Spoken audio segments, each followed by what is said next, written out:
میں پاکستان تحریک انصاف کے ایک ادنا کارکن کی حیثیت سے عمران خان کے ساتھ میں نے 30 سال گزارے. 30 سال میں عمران خان کے ساتھ رہا. جب کالج میں تھا تو اس کے ساتھ شوکت خانم اسپتال میں کمپین کی. پھر جب پارٹی بنی 1996 میں تو اس کے ساتھ ایز اے ورکر شامل ہوا. 30 سال ایک لمبی جدوجہد ہے، اور یقین جانے یہ جدوجہد ہم نے لاشعوری طور پر نہیں کی ہے. میں خود ذاتی طور پر کوئی کرکٹ کا نہ کھلاڑی ہوں نہ کرکٹ فین ہوں. میں عمران خان کے ساتھ جو شامل ہوا، عمران خان کا ساتھ دیا تو اس کی نظریے کے لیے دیا، اس کی ویژن کے لیے دیا کہ اس وقت اس نے جو سوچ دی کہ اس پاکستان کو ہم وہ پاکستان بنائیں گے جس میں عوام کی حقوق کی تحفظ ہوگی، جس میں آئین اور قانون کی بالادستی ہوگی، اور یہ ملک صحیح معنوں میں ایک ٹرو ڈیموکریسی ہوگی اور جمہوریت اس ملک کا مستقبل ہوگا. اس لیے عمران خان کا ساتھ دیا. کافی اپس اینڈ ڈاؤن آئے لیکن ہم عمران خان کے ساتھ کھڑے رہے، اس لیے کہ وہ واحد لیڈر ہے کہ جس کی دنیا میں رسپیکٹ اور عزت اور احترام ہے. آج وہ عمران خان، میں صرف یہ آپ کے سامنے بات رکھنا چاہتا ہوں، وہ جیل میں کیوں ہے؟ اگر وہ آج کمپرومائز کرنا چاہے، اگر وہ آج ڈیل کرنا چاہے تو 24 گھنٹوں کے اندر اندر وہ رہا ہو جائے گی.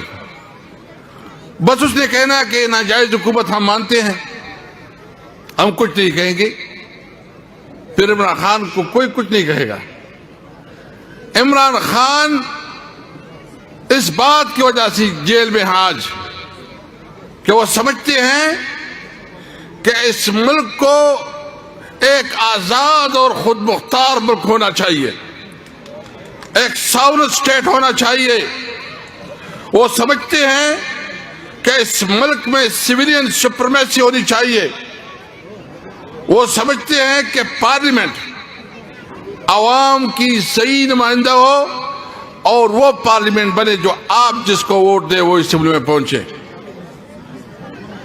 ابھی افسوس تو یہ ہے کہ جو 8 فروری کو ہوا، 8 فروری کو صرف عمران خان کے ساتھ ظلم نہیں کیا گیا کہ اس کی حکومت چھینی گئی. 8 فروری کو پاکستانی عوام کے ساتھ ظلم ہوا کہ ان سے ان کا ووٹ کا حق چھینا گیا. ووٹ عمران خان کو ملا، 182 قومی سیٹیں جیتی. پوری کراچی میں 22 قومی سیٹیں ہیں، 21 پی ٹی آئی نے جیتی ہے. ہم اپنی صوبے میں اپنی حکومت بنا سکتے تھے. پوری جی ٹی روڈ پنڈی سے لے کے لاہور تک نواز شریف ایک بھی سیٹ نہیں جیتا ہے، اور نواز شریف خود اپنا سیٹ 70,000 لیڈ سے ہارے ہیں ڈاکٹر یاسمین راشد کے اوپر. ووٹ عوام نے ایک کو دیا، اسمبلی میں کوئی اور بیٹھا ہے. عوام نے اقتدار اور حکومت عمران خان کے حوالے کی، وہ جیل میں ہے. اور جس کو جو باپ بیٹی اور چچا جس کو انہوں نے شکست دیا عوام نے مسترد کیا. کوئی وزیر اعلیٰ ہے اور کوئی پرائم منسٹر ہے. کیا یہ اس طرح ملک رہنا ہے؟ اگر اس ملک نے اس طرح رہنا ہے کہ آپ کی ووٹ کی حیثیت نہیں ہے تو پھر آپ بتائیں کہ کیا اس ملک میں اس قانون اور آئین کا کوئی احترام ہو سکتا ہے؟ میں صرف ایک بات پوچھنا چاہتا ہوں. اس اسمبلی نے جتنی قانون سازی کی ہے، 26ویں آئینی ترمیم، 27ویں آئینی ترمیم، دیگر جتنے قوانین پاس کیے ہیں، ایک بھی قانون ایسے بتائے جس میں عوام کے لیے کوئی ریلیف ہو، جو عوام کے فائدے کے لیے ہو، جو عوام کی بلائی کے لیے ہو. جتنی قانون سازی ہوئی ہے وہ صرف اسٹیبلشمنٹ کے لیے اور جو اشرافیہ ہے اس کے فائدے کے لیے ہے. ایک بھی بتائے کیا ہم نے غلاموں کی طرح زندگی گزارنی ہے؟ کیا ہم ریڑھ بکریوں کی طرح زندگی گزاریں گے، یا ہم ایک آزاد قوم کی حیثیت سے اپنی زندگی گزاریں گے؟ آزاد قوم کی حیثیت سے یہ ہمارا حق ہے کہ ہمارے ووٹ کے حق کو تقسیم کیا جائے. ووٹ عوام دیں گے، اسمبلی میں عوام ہی منتخب کریں گے، اور وہ اسمبلی پھر تمام فیصلوں کا اختیار رکھے گی، وہ فارن پالیسی ہو، وہ داخلہ پالیسی ہو، اور معاشی پالیسی ہو. اس لیے میں اپنے عوام سے یہ اپیل کرتا ہوں کہ 8 فروری میں آپ نے صرف عمران خان کے لیے نہیں، آپ نے اپنے ووٹ کے حق کے لیے نکلنا ہے. آپ سے آپ کا ووٹ کا حق چھینا گیا ہے. آج دیکھیں، اس دن بلاول بھٹو اسلام آباد میں بڑی انگلش میں تقریر کر رہا تھا، اردو میں کر رہا تھا، کوئی ٹوٹی پوٹی اردو میں بول رہا تھا، اور کبھی انگلش میں. تقریباً 3 گھنٹے اس نے تقریر کی ہے. میں تو کچھ نہیں دیکھا، میں تو کراچی آیا ہوں. کیا ہے، میں جس گاؤں سے تعلق رکھ رہا ہوں اس گاؤں کا اور آپ کے ٹاؤن کا مقابلہ کرے. یہاں جس طرح روڈ ہے، جس طرح بجلی کا نظام ہے، جس طرح کھیتوں کے لیے پانی نہیں ہے، جس طرح ہمارے زمیندار ہمارے جو کسان ہیں اس کا استحصال ہوتا ہے، جو مزدوروں کا استحصال ہوتا ہے، جو بے روزگاری ہے، جو معاشی بدحالی ہے، ملک معاشی طور پر فیل ہوتا جا رہا ہے. اور خاص کر کراچی اور سندھ کی جو صورتحال ہے، مجھے سمجھ نہیں ہے کہ یہ وہ حکومت ہے، وہ لوگ ہیں جس کو عوام نے منتخب کیا ہے. یہ وجہ ہوتی ہے.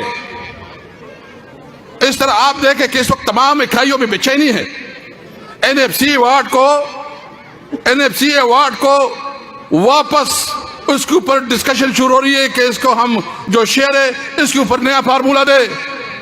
یہ اگر آپ ویسے بھی، کل میں نے ٹویٹ بھی کیا، ہماری صوبے کی نہ نیٹ ٹائٹل پراپرٹی دے رہے ہیں، نہ این ایف سی میں جو ہمارا شیئر ہے وہ دے رہے ہیں. ایون جو ان کا اے آئی پی ایک پروجیکٹ ہے جس میں 40 بلین روپے رہتے ہیں، وہ بھی شہباز شریف جو ہے نا اپنے پاؤں کے نیچے رکھ رہے ہیں. آپ ایک صوبے کو تو سب کچھ دے رہے ہیں، لیکن وہ چھوٹی صوبے جس کی ایسی بھی احساسی محرومی ہے، اس کو آپ بنیادی جو ضروریات سے اس سے محروم رکھ رہے ہیں. سندھ میں بے چینی ہے، بلوچستان میں بے چینی ہے، خیبر پختونخوا میں بے چینی ہے. آپ کے ایک بارڈر پہ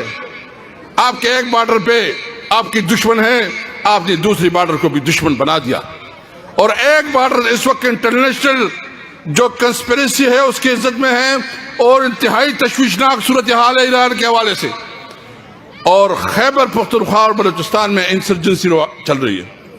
اس حالت میں دانائی کا تقاضا ہے، ہم نے مطالبہ کیا ہے کہ اس حالات پہ فوری طور پر جوائنٹ سیٹنگ بلائی جائے، اور جو ریجنل کنٹریز اگر ان کے تنازعات ہیں ان کے حل کے لیے ڈپلومیٹک چینل استعمال کیا جائے. ریجنل ممالک جو ہے ان کو آپس میں بٹھا کے ان کے ساتھ مشورے سے ایک کلیکٹیو اسٹریٹجی بنائی جائے، تاکہ یہاں کاروبار بڑھے، یہاں روزگار بڑھے، یہاں تجارت کو موقع ملے، یہاں امن آئے. ہمیں امن چاہیے، ہمیں روزگار چاہیے، ہمیں تعلیم چاہیے. ہم کسی صورت میں اپنے ملک میں بدامنی نہیں چاہتے. مجھے کوئی بتائے، اس ملک کا باشندہ میں ہوں، اس ملک کا سٹیک ہولڈر میں ہوں، اس ملک میں زندگی میں نے گزارنی ہے، میرے بچوں نے گزارنی ہے، اور فیصلے کوئی اور کرے. فیصلے بند کمرے میں ہو. ہمیں بند کمروں میں فیصلے منظور نہیں ہیں. ہم آپ کے پاس آئے ہیں اور آپ سے ماشاءاللہ زین شاہ صاحب اور آپ کی پارٹی کی جو کمٹمنٹ ہے اپنی درسی سے، اپنی زمین سے، اس سندھ سے ہم اس کو خراج تحسین پیش کرتے ہیں. لیکن آئے مل کے اس تحریک تحفظ آئین کے تحت اب اس ملک میں قانون اور آئین کی حکمرانی قائم کریں. آئے مل کے اس ملک سے وہ قوتوں کا خاتمہ کرے جو جمہوریت کی دشمن ہو. ہم اس ملک میں 1973 کے آئین کو واپس بحال چاہتے ہیں. ہم جو صوبائی حقوق ہے اس میں چھوٹی صوبوں کی جو تحفظات ہے اس کا خاتمہ چاہتے ہیں، اور صحیح معنوں میں چھوٹی صوبوں کو اپنا بنیادی حقوق دینا چاہتے ہیں. ہم سمجھتے ہیں کہ جو کراچی اور سندھ کے ساتھ ظلم ہو رہا ہے، اور جس طرح کراچی کی جو ان کے وسائل ہے اس پہ ناجائز طور پر قبضہ کیا گیا ہے، اور چند مافیا اور چند لوگ اپنی گھروں میں خوشیاں منا رہے ہیں، اور غریب سے غریب تر ہوتا جا رہا ہے۔ انشاءاللہ تعالی اس کے خلاف یہ الائنس کام کرے گا۔ آپ کے ساتھ یہ ہمارا عہد ہے، جب انشاءاللہ تعالی عمران خان حکومت میں آئے گا تو سندھ کو اپنی بنیادی جو محرومیاں خاتمہ کرے گا، اور اس سندھ کو وہ بنیادی اور کراچی کو وہ تمام وسائل دیں گے جو آپ لوگوں کے مطالبے ہیں۔ میں آخر میں یہ کہوں گا کہ انشاءاللہ تعالی 8 فروری کو ہم نے اعلان کیا ہوا ہے، ہم آپ سب سے ریکویسٹ کرتے ہیں کہ اس میں بھرپور حصہ لینا ہے۔ تمام تاجروں سے ریکویسٹ ہے کہ اس دن اپنی دکانیں بند کریں، تمام ٹرانسپورٹر سے ریکویسٹ ہے کہ اس دن اپنی گاڑیاں اپنے گراج میں رکھے، اور آپ سب نے نکلنا ہے اور اعلان کرنا ہے کہ پاکستان میں جمہوریت ہوگی، ہمارے ووٹ کا احترام اور عزت ہوگا، اور ملک میں سویلین سپرمیسی ہوگی، اور وہ پارلیمنٹ ہوگا جو پارلیمنٹ صحیح معنوں میں عوام کی نمائندہ پارلیمنٹ ہوگی۔ پاکستان زندہ باد۔